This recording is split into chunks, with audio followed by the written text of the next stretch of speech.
जय श्री गुरुदेव। श्रीमद् भगवद गीता प्रथम अध्याय श्लोक नंबर 19।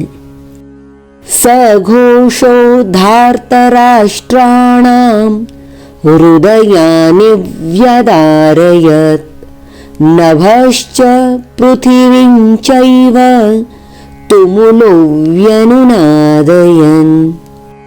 स यानी उस, वह जो शंखों की ध्वनि हुई पांडव सेना के द्वारा, उसका असर कौरवों की सेना पर क्या हुआ, यह इस श्लोक में बताया गया है।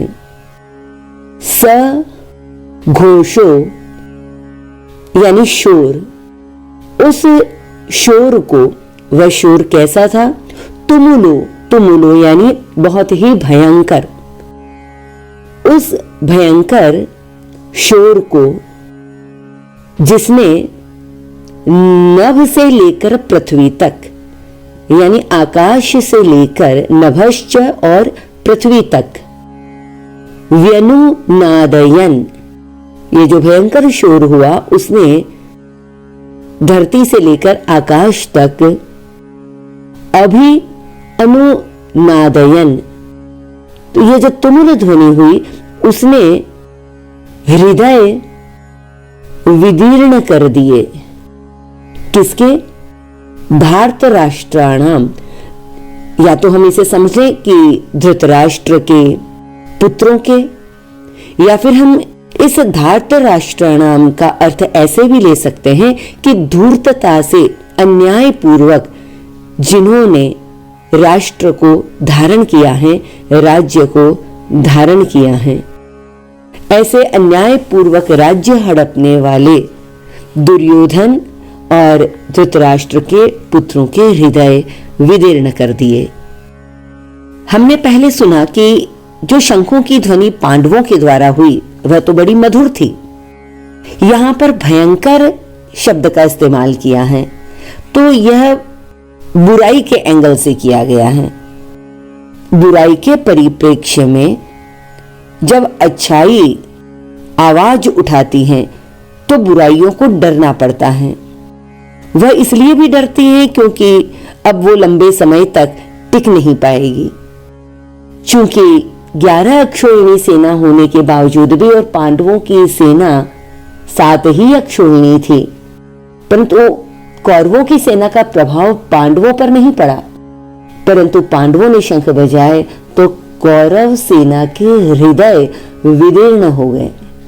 क्योंकि जिनके हृदय में अधर्म है, पाप है, अन्याय है, जो अपने स्वधर्म का पालन सही तरह से नहीं कर रहे हैं, उनका हृदय तो वैसे ही कमजोर हो जाता है।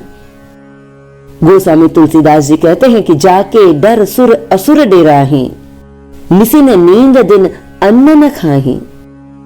रावण त्रिलोकी जिसके नाम से डरती है, 110 शीस स्वान की नाई, उसको उपमा स्वान की दी है गोस्वामी तुलसीदास जी ने। जब वो सीता का हरण करने आया, इत उत चित चला भड़ी आई, वो डर जाता है, वो भयभीत होकर इधर उधर देखता है, क्योंकि जो अन्याय, जो अधर्म युक्त आचरण करेगा, उसके पास कितना ही पद हो, प्रतिष्ठा हो, संपत्ति हो, परंतु उसका हृदय यह कमजोर और निर्बल हो जाता है। तो हम एक बात तो यह समझें कि हमें सावधान हो जाना चाहिए कि हमारे मनसा वाचा कर्मणा, शरीर से, वाणी से और मन से कभी भी कोई ऐसे शब्द या हमारे मन में ऐसा कोई विचार भी ना हो जो किसी और के लिए अशुभ हो, किसी और के लिए अन्याय हो। एक साधक का हृदय निर्भयता और निशंकता यह तभी रह सकती है जब वह स्वाभाविक रूप से अपने कर्तव्य कर्मों को निभाते हुए धर्म का पालन करे।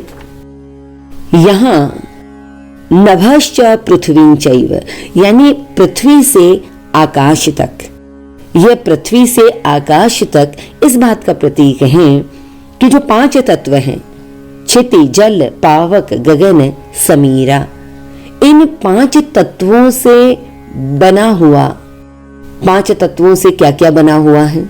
हमारे पंचकोश, हमारा शरीर, मन, बुद्धि, चित्त, अहंकार, जो इन 5 तत्वों से बना हुआ है, वह सब कुछ भयभीत हो गया। यानी जब श्री कृष्ण का 5 जन्य शंख बजा और 5 पांडवों के शंख बजे और उसके साथ साथ बाकी सभी पांडवों की सेना ने जो शंख बजाए, उन सब सद्गुणों की ध्वनि सुनकर जो भी दुर्गुण हैं वो सब के सब एकदम भयभीत हो गए। उनके हृदय विदीर्ण हो गए, उनके हृदय टूट गए, चकनाचूर हो गए। मतलब है हम इन शरीर, मन, बुद्धि, चित्त, अहंकार, इन सब से परे हो जाते हैं जब समाधि की उच्च स्थितियों का हम अनुभव कर लेते हैं।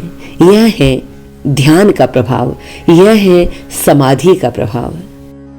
बात थोड़ी गहरी है, परंतु जितना हम ध्यान में अभ्यास करते चले जाएंगे, इन स्थितियों का हमें स्वयं अनुभव भी होगा।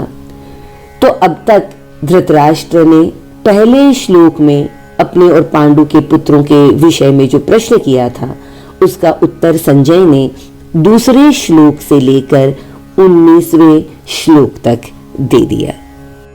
हरि ओम तत्सत।